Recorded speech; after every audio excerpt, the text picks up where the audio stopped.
Capricorn! Welcome to your second week of December reading. I'm Purple Teen by the way. Sa mga bago dito, kung gusto ninyo maging updated sa aking mga readings, please don't forget to subscribe sa aking YouTube channel. Like and follow na rin po yung aking Facebook, Instagram, and TikTok. Send lang po kayong private message if you want to book for a personal reading service. Yan. Services, personal reading services is paid, guys. Hindi po free yan.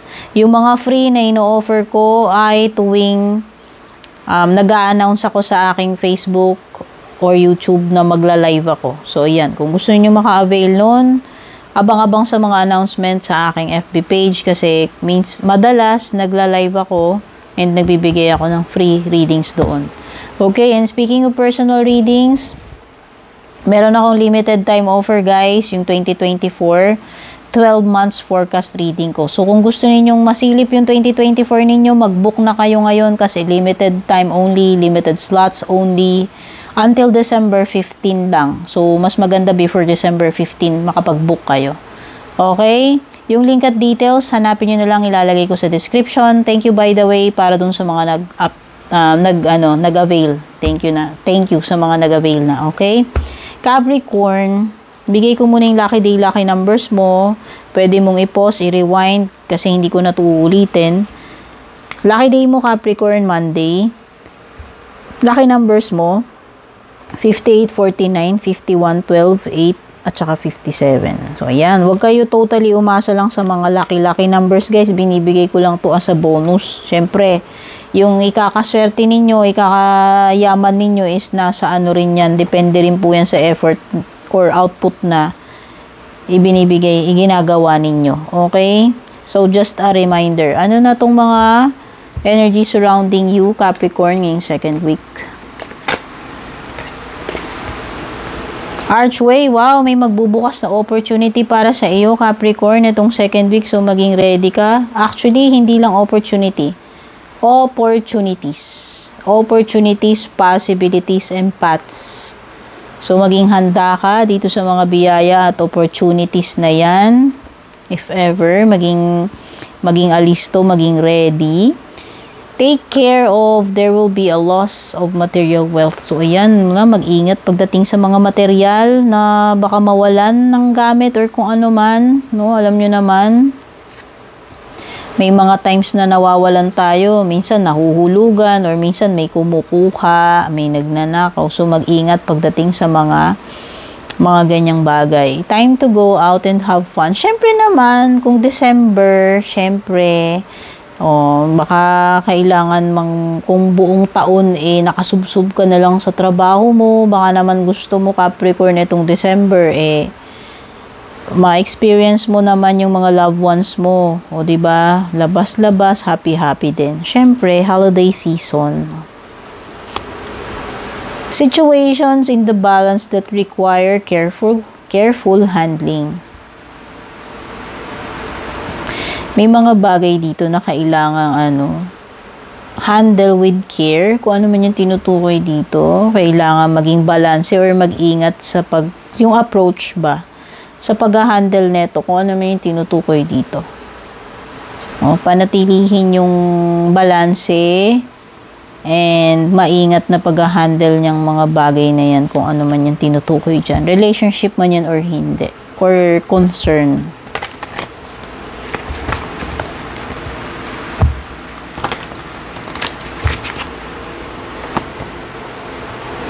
Page of Cups. Pwedeng may water sign energy. Cancer, Scorpio, Pisces. Okay, yung iba dito meron something about a child. Kung may anak na kayo, no, itong child nyo, kailangan niya ng attention. Hindi ko alam kung merong sakit, may problem, or basta merong something dito sa anak or younger. Kung kapatid man yan, etc. No? Merong kailangan ng special na attention na kumbaga kailangan i-prioritize mo muna to, asikasuhin mo muna, and kailangan maging maingat ka sa pag-handle na itong sitwasyon na to na tungkol sa isang younger, anak o bata na water sign. Okay? I hope hindi naman siya medical, no? I hope hindi naman Hindi naman siya delikadong sitwasyon. Pero basta, kailangan maging maingat ka dyan. Kailangan ikaw mismo pagtuunan mo ng careful attention. Okay? Ace of Pentacles. So, pwedeng there will be offer. Ngayon, opportunity na sinasabi sa iyo, second week. May mga magbubukas na, possibility para sa iyo. At possible na may kinalaman ito sa career, sa negosyo. Okay, kung naghihintay ka ng big break or opportunity pagdating sa career mo, sa negosyo mo, eto na yon, no? Pwedeng makakapagsimula ka na. And merong potential ito na for growth and kumita ng maganda. So, racket man yan, negosyo, trabaho, may i-offer sa iyo ni universe ito, may mga opportunity na magbubukas, no? Definitely, dalawang cards yung nagsasabi. Meron talaga offer sa iyo, ayan,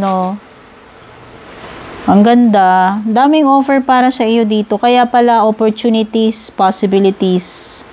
May mga S, ibig sabihin, hindi lang siya isa.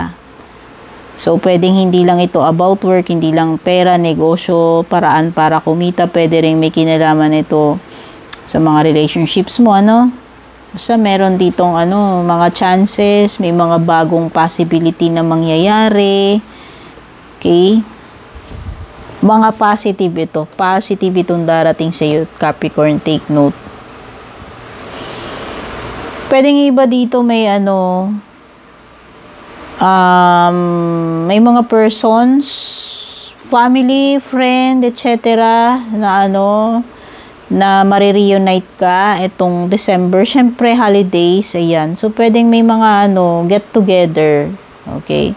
Whether kaibigan man yan, mga kamag-anak, kapatid, pwedeng past person, basta merong mga dito, may reunion, okay? Hermit, there is an energy of Virgo, water sign and Virgo. Okay, yung iba sa inyo dito, magkakaroon kayo ng ng clarity about something. Mahahanap ninyo yung hinahanap nyo dito, Capricorn. Ayan, kung naghahanap ka ng kaliwanagan about a situation, ito yun. Kung naghahanap ka ng solution, ito yun, makahanap. Basta kung ano man itong hinahanap mo, itong second week Capricorn, makahanap mo yan. Or maliliwanagan ka, ma-enlighten ka about something. Okay? Pagdating sa love life mo,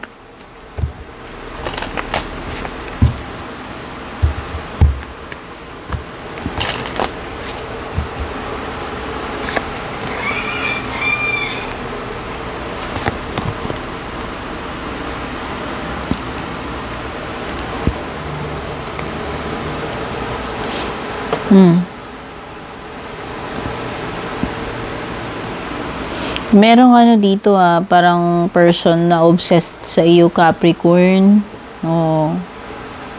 Very attached pa rin itong person na ito sa iyo. Hindi ka niya mai-give up siguro until now. Pwedeng itong person na ito talagang sabihin na natin, hindi siya maka-get over sa iyo. Sobra pa rin yung obsession niya sa'yo, yung attachment niya sa'yo to the fact na parang addict na addict sa itong person. Basta, ewan ko ano bang pinakain mo dito, Capricorn. Baka naman ganun ka-lovable, ka-attractive, kaya itong person na ito ay na-addict sa'yo. O diba, Vongga. Okay, wow, may paradise dito. May naghihintay na happy moment sa inyo ng mga magjojowa dyan, o mag-aasawa. So, ayan. May enjoy ninyo yung isa't isa. Okay, this second week. Starting this second week, pwedeng may mga dito.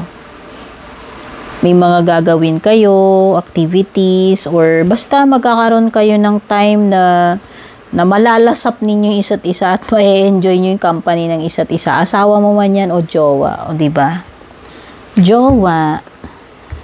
Closing message and advice for you, Capricorn.